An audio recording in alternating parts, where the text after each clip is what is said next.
Welcome to The Real News. I'm Eddie Conway, coming to you from Baltimore.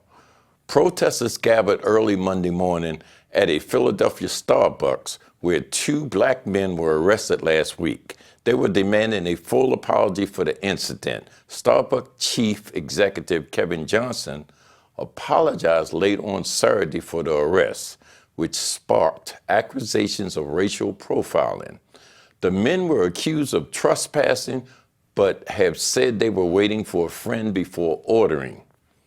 The protesters held up a banner that read, "End Stop and Frisk," and chanted, "Starbucks coffee is anti-black."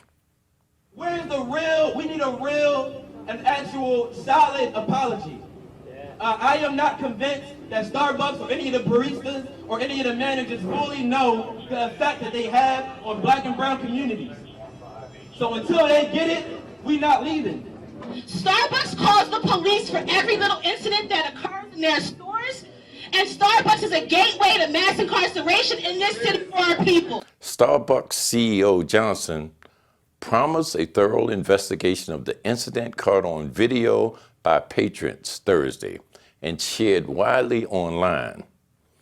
Philadelphia Police Commissioner on Saturday defended the arrest, saying his officers had acted after Starbucks employees told them the pair was trespassing. Video of Thursday's incident shows other patrons telling the officers the pair were doing nothing wrong and appeared to have been targeted merely because of their race. The manager who called the police is reportedly no longer working at the store. Now joining us to discuss this is Eugene Puryear. Eugene is a journalist, author, and activist. He is co-founder of Stop Police Terror Project DC and a member of DC Movement for Black Lives Steering Committee. Eugene, thanks for joining me. Thank you so much for having me. Eugene, just tell us right now what you know about this incident. Well, the incident, as far as I can tell and from what we've seen, is that these two gentlemen were in a Starbucks waiting for a friend, which I think anyone who frequents any sort of coffee shop knows that that is not only something that happens often, but we know Starbucks from having Wi-Fi and comfortable places to sit and tables and the like encourages people to come there, spend significant time, and so on and so forth, and that in the course of that, they were targeted as perhaps trespassing while waiting for their friend. If I understand the story correctly, their friend actually showed up right around the time that they were being arrested. But irregardless of all of that, it just seems unbelievable on so many different levels, given that, I mean, they didn't even ask the people to leave or to move along. All of a sudden, they immediately go to an arrest. And I think that it really is obviously a case, and this is what we've seen in city after city after city around the country, of how quote unquote stop and frisk and the use of the police to control space and place where young black males standing in front of convenience stores on the corners, sitting in Starbucks, are so often criminalized for just what is routine behavior, waiting for friends, hanging out, minding their own business. And I don't think there's any other way to look at this than as a form of racial profiling. Mm-hmm. Now, you said they were waiting for a friend, and I understand some of the reports, as you just noted, said that this friend actually showed up and verified that they were waiting for him and they had a business meeting set up. And in spite of that, they still arrested the two individuals. And this friend was white, incidentally. What do you think is the reason for this kind of racial attitude today? I think it's the criminality of blackness, that we have associated blackness, especially young black males, in the super predator mentality with people who must be doing something wrong if they don't appear to be doing something that I don't even know what they would be doing. I mean, anyone who knows anything about Starbucks, especially, it's often the site of meetings. It's often the side of business meetings. People often do job interviews there. And it's not that strange that someone would walk in there, not buy something, and sit down and wait for someone else for some particular reason. I'd say that's par for the course with coffee shops of all types around this the culture. So to me, it can only be something that is defined by the criminalization of blackness and the fact that just being a black person doing what other people always do can inherently mark you as someone who is quote unquote doing something wrong by someone who has racially biased behavior. And I just add, I think this is extraordinarily ironic because after the Baltimore uprising, Starbucks made a huge show of how they were going to open more stores in Baltimore and other quote unquote depressed areas and try to hire more Black people in their stores as part of what they deemed community empowerment and so on and so forth. And apparently that was just superficial. But for a company who claims to care about these issues, it seems that they've done very little to educate their workforce around these issues of bias and racism that employees may be carrying.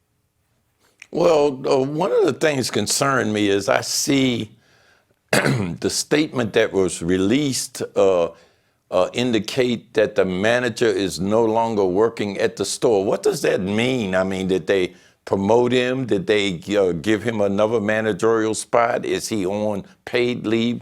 Oh, what's the situation with this? Because that doesn't sound like a resolution that they just took him out of the store.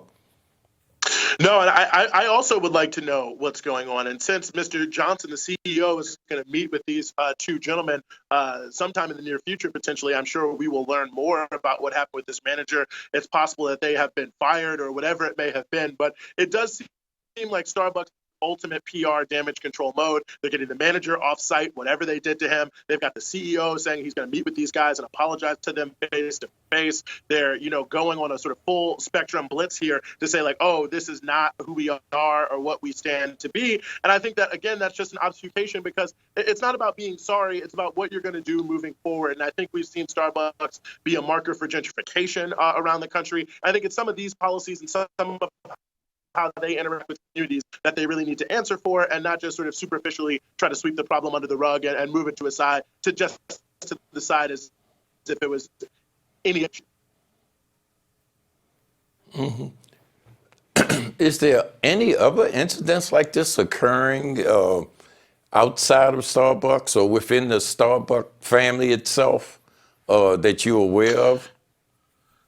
Starbucks itself, I'm not aware of, but I'm sad to say that I think in everyday life, we see that this is par for the course. And not only just in terms of, as I've already mentioned, significant portions of the Black community often being subject to this kind of over-policing and stop and frisk just for being present in a place. But I would also note the homeless community, people who often have nowhere else to go, who have to go into coffee shop stores and the like just to seek refuge or to take a rest or maybe to charge a device, something like that, are often frequently criminalized, and the police are often used to shoo them out of places, if not get them arrested, to remove them from places because most businesses consider it, quote unquote, undesirable to have homeless people there. And I think that's an important part of the story that we don't lose, that this sort of behavior is reprehensible, certainly as its racially biased manifestation. And I think oftentimes those members of our community who are without homes are often doubly criminalized when they're trying to seek refuge in businesses and other places, which oftentimes is their only option.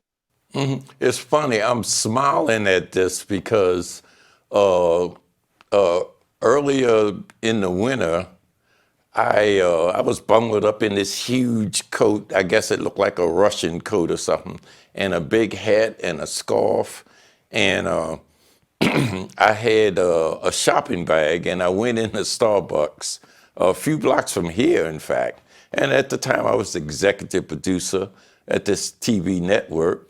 And I went in there, and the patrons treated me like I was a homeless person. And I could feel the climate. And so, and it was about me being Black, and it was about me being, I didn't have on a business suit. And so I know for a fact that climate kind of exists. Well, what do you think? I see, and we talked about this some time ago, there's been several thousand Black Lives Matter protesters around the country in the last couple of years, and this stuff is still going on. Is there another step? Is there another way in which they can address this and get some results? Well, I think that continuing to do what we have done is one thing, but I think that we have to start thinking more concretely, too, about political power. I mean, how do we exercise dominion over these institutions that are putting these kind of policies? How do we put better policies in place? And I think ultimately when we're talking about, businesses like Starbucks and the impact they have on the community, whether it be around policing, whether it be around issues of gentrification, have to raise a lot of issues when we talk about gaining political power, and have to raise a lot of issues about capitalism here in the United States. And what does it mean to have services that are responsibly controlled, democratically controlled by the masses of people, so that, you saw people in that Starbucks, for instance, outraged that this was actually taking place and didn't understand what was going on. So how do we look at a position where we're not just waiting for benevolent leaders like the people who are in charge of Starbucks or Whole Foods or Twitter or whatever it may be, or Netflix or these other CEOs that claim to be for Black Lives Matter, to try to determine norms of how people should react, and how do we look more to having a regulatory state? How do we look more to having democratic control over institutions that allow us to really exercise more power over how people should be treated in the community? Please keep us posted, follow this and see where it goes, and let us know so we can follow up on it. Okay? Absolutely. And thank you for having me. Okay, and thanks for joining me. And thank you for joining The Real News.